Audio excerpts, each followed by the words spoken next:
बघता बघता घरी आलेल्या लाडक्या गणपती बाप्पांचा आता निरोप घ्यायची वेळ आलेली आहे। उद्या अनंत चतुर्दशी आहे आणि अनंत चतुर्दशी निमित्ताने मुंबईतल्या अनेक मोठ्या समुद्रकिनारी विसर्जन सोहळे पार पडणार आहेत आणि त्याच अनुषंगाने महापालिका आणि पोलीस यांच्यातर्फे तयारी करण्यात आलेली आहे। मी सध्या गिरगाव येथे उभा आहे आणि गिरगाव येथे जर आपण पाहिलं तर मोठे सार्वजनिक गणेशोत्सव मंडळ त्याचबरोबर घरगुती गणपती हे मोठ्या प्रमाणात विसर्जनासाठी या ठिकाणी येत असतात आणि त्या अनुषंगाने पोलीस आणि पालिकेतर्फे व्यवस्था ही करण्यात आलेली आहे। खरं तर गिरगाव म्हटलं की मोठे जे गणपती आहेत त्यांचा विसर्जन सोहळा या ठिकाणी मोठ्या प्रमाणात होतो। त्यामध्ये प्रामुख्याने जर आपण पाहिलं तर लालबागचा राजा असो, चिंतामणी असो किंवा खेतवाडीतले जे उंच मूर्तीज आहेत ते या ठिकाणी विसर्जन सोहळ्यासाठी येतात आणि हेच दृश्य पाहण्यासाठी आणि हेच संपूर्ण दृश्य डोळ्यात टिपण्यासाठी लाखो भाविक या ठिकाणी गर्दी करत असतात। पण पाहिलं तर मुंबई पोलिसांकडून या ठिकाणी व्यवस्था करण्यात आलेली आहे। हजारोंचा पोलीस बंदोबस्त हा या ठिकाणी असणार आहे जेणेकरून कुठलाही कायदा व सुव्यवस्थेचा प्रश्न उद्भवू नये।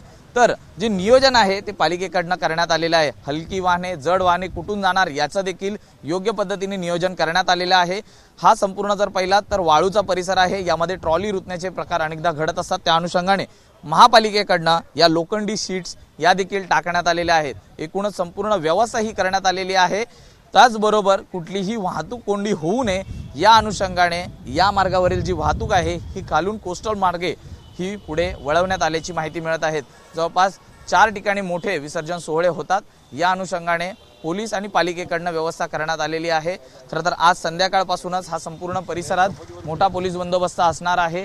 सीसीटीव्ही आणि इतर यंत्रणांमधनं संपूर्ण परिस्थितीवरती नजर देखील पोलिसांकडून ठेवली जाणार आहे। त्यामुळे उद्याचा विसर्जन सोहळा हा सुख शांती समृद्धीत व्हावा या अनुषंगाने पोलीस आणि पालिकेकडून खबरदारी घेतली गेल्याचं पाहायला मिळत आहे। व्हिडिओ जर्नलिस्ट जयस्वालसह मी सूरज सावंत, एबीपी माझा, मुंबई।